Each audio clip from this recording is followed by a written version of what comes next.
నిన్న నైట్ నాకు మా ఆయనకి ఒక పెద్ద యుద్ధమే జరిగింది. దేవుడున్నాడా?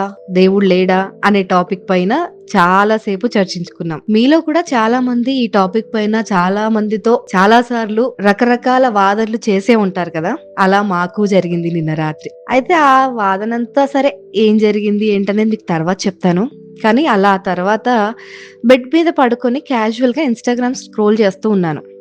చాలా పోస్టులు అలా వెళ్తూనే ఉన్నాయి. కానీ సడెన్‌గా మా కజిన్ ప్రొఫైల్‌లోని ఒక ఫోటో దగ్గర నా వేలాగిపోయింది. ఆ ఫోటోని చూడగానే ఒక్కసారిగా టైమ్ మిషన్ ఎక్కినట్టు నా మనసు గిర్రున వెనక్కి వెళ్ళిపోయింది. నా లైఫ్‌లో మర్చిపోలేని జర్నీ అది. అక్కడ ఆగిపోయింది వెళ్ళి. ఆ రాత్రి పడిన నరకం అంతా నా కళ్ళ ముందు కదిలింది. ఎందుకో గాని ఆ జ్ఞాపకం నన్ను నిద్రపోనివ్వలేదు.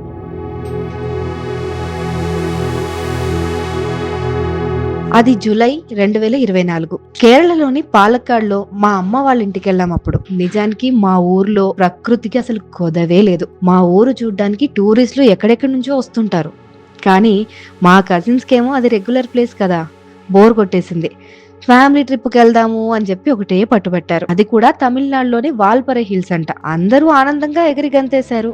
కానీ నేను మాత్రం ససేమిరా అన్నాను. నా 10 నెలల పాపాయిని చంకలో పెట్టుకొని అంత దూరం అంటే సాహసమనే చెప్పాలి మరి. అందుకే నేను రానని తెగేసి చెప్పేశాను. కానీ మా ఆయనతో సహా మా అమ్మ, మా అత్తయ్య, బావ, వాళ్ళ ఆవిడ, మా కజిన్స్ వీళ్ళంతా కలిసి పాపను మేము చూసుకుంటాం కదా అని హామీ ఇచ్చేసి, వాగ్దానాలు చేసేసి మొత్తానికి నాతో అనిపించేశారు. అలా ఆ రోజు మధ్యాహ్నం తృప్తిగా భోంచేసి మేమంతా కారెక్కాం. తమిళనాడులోని అందమైన హిల్ స్టేషన్ చూడాలని బయలుదేరాం. కారులో ఇష్టమైన పాటలు పెట్టుకొని నవ్వులు ముచ్చట్లతో అసలు అలసటే తెలియకుండా సాగిపోయింది మా ప్రయాణం అప్పటి వరకు. కానీ ఆ నవ్వుల వెనక ప్రకృతి మా కోసం ఒక భయంకరమైన పరీక్షను దాచుంచిందని మాకసలు అప్పుడు తెలియలేదు. ఆ కారు వాల్పరై హిల్స్ కి చేరుకునేసరికే చీకటి పడిపోయింది. చూస్తుండగానే వాతావరణం ఒక్కసారిగా మారిపోయింది. కారు మబ్బులు, ఈదురుగాలులు. దేవుడా!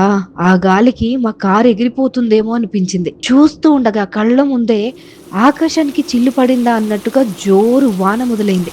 ఎముకలు కొరికే చలి. కారు హెడ్ లైట్లు హై బీమ్ లో పెట్టినా కారు ముందర ఒక్క అడుగు దూరంలో ఏముందో కూడా కనిపించనంత దట్టమైన నల్లటి పొగమంచు కమ్మేసింది. వాల్పరై మీద అందమైన వ్యూ ఉంటుందని చాలా మంది చెప్పారు. కానీ ఆ కొండ మీదకి వెళ్ళాలంటే కొన్ని వందల మూల మలుపులు తిరగాలని, ఆ మలుపులు కొండ అంచున జారిపడేలాగా ఇంత భయంకరంగా ప్రమాదకరంగా ఉంటాయని మాకెవ్వరూ చెప్పలేదు. ఓరి భగవంతుడా, ఇదెక్కడి పరీక్షరా దేవుడా అనుకున్నాం. ఆ రాత్రి వేళ ఒక్క చిన్న తప్పు జరిగినా కారు వేల అడుగుల లోయలోకి పడిపోతుంది. ఈ కంగారులో మేమున్నామా? రోడ్డు పక్కన భారీ అడవి దున్నలు, కొన్ని వన్యమృగాలు. కారు లైట్ల వెలుతురులో వాటి కళ్ళు మెరుస్తూ కనిపించాయి. కారులో ఒక్కసారిగా పిన్ డ్రాప్ సైలెన్స్. అందరి గుండె చప్పుళ్ళు మావి మాకే వినిపిస్తున్నాయి. ఒక్కసారి నా కళ్ళు గాఢ నిద్రలో ఉన్న నా చిట్టి తల్లి వైపు మళ్ళాయి. దాని అమాయకమైన మొహం చూసి నా కళ్ళల్లో తెలియకుండానే నీళ్లు ఊడిపోయాయి. ఎలాగోలా ప్రాణాలు గుప్పట్లో పెట్టుకుని రాత్రి 8:30 గంటల కల ఆ కొండపైకి చేరుకున్నాం. అమ్మయ్య అనుకునే లోపే మాకు మరో సమస్య ఎదురైంది. చుట్టూ వందల కొద్ది హోటళ్లు, రూమ్స్ ఉన్నాయంటూ బోర్డులు కనిపిస్తున్నాయి. కానీ ఏ ఒక్క హోటల్లో కూడా ఒక్కటంటే ఒక్క రూమ్ కూడా ఖాళీ లేదట. టైం గడిచిపోతోంది.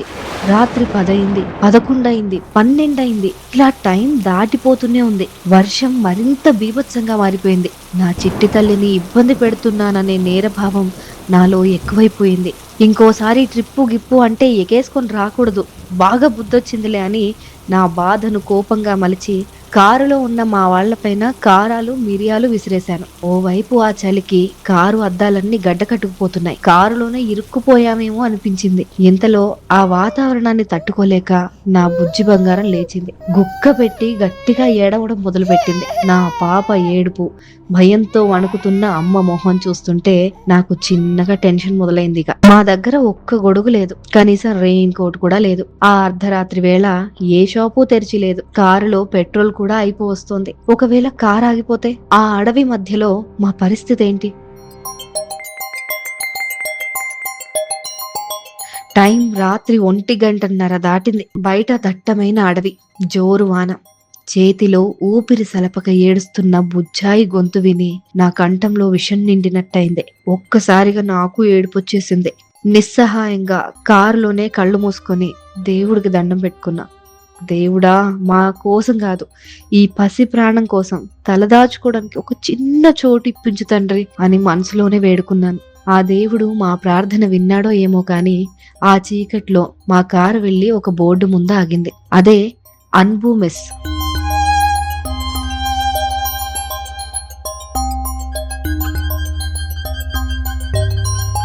ఆ అన్బు మెస్ లోపలికి వెళ్లి మా పరిస్థితి అంతా చెప్పాం. శనివారం కదా, టౌన్ మొత్తం ప్యాక్ ఇలాగే ఉంటుంది, ఎక్కడా రూమ్స్ దొరకవిప్పుడు అని వాళ్ళు కూడా మొదట చేతులెత్తేశారు. కానీ ఆ నడి రాత్రి వేళ చలికి గజగజ వణికిపోతూ మా చేతిలో పసిపాపతో ప్రాధేయపడుతున్న మమ్మల్ని చూడగానే పాపం వారి మనసులు కరిగిపోయాయి. అప్పటికప్పుడు గొడుగులేసుకొని తెలిసిన వాళ్లకు ఫోన్లు కొట్టేస్తూ ఆ జోరు వానలో స్వయంగా బయటికి వెళ్లారు. మా కోసం వెళ్లి రూమ్స్ వెతకడం మొదలు పెట్టారు. ఏదో చిన్న ఆశ కలిగింది వాళ్ళు మా కోసం రూమ్స్ వెతుకుతున్నారని. సరిగ్గా అదే సమయంలో చలికి మొద్దుబారిపోతున్న మా చేతుల్లోకి ఒక చిన్న చిరునవ్వుతో వాళ్ళు తెచ్చిచ్చిన ఆ వేడి వేడి కట్టన్ చాయ్, అదే బ్లాక్ టీ వచ్చింది. ఆ క్షణంలో అది మాకు చాయ్ కాదు, మా ప్రాణాలను నిలబెట్టిన అమృతం అనే చెప్పాలి. చివరికి ఎక్కడా రూమ్ దొరకలేదు వాళ్ళకు కూడా పాపం.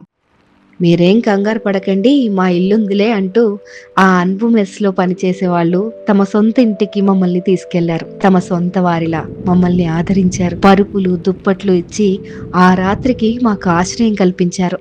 ఈ ప్రపంచంలో దేవుడున్నాడా అని ఎవరైనా అడిగితే అవును, 100% ఉన్నాడు అని నేను ఇప్పుడు గర్వంగా చెప్తాను. ఎందుకంటే గుడిలో ఉండే విగ్రహం మాత్రమే దేవుడు కాదు. ఆ నడి రాత్రి ఆ దట్టమైన వాల్పర అడవిలో దిక్కుతోచని స్థితిలో ఉన్న మా పసిపాపను కాపాడటానికి ఆ అన్బు మెస్ లో మనుషుల రూపంలో వచ్చిన ప్రతి ఒక్కరూ మాకు దేవుళ్లే. పేరులోనే కాదు, వారి గుణంలోనూ అపారమైన ప్రేమను నింపుకున్న ఆ మనుషుల్ని, ఆ వాల్పరై రాత్రిని మా జీవితంలో ఎప్పటికీ మర్చిపోలేం.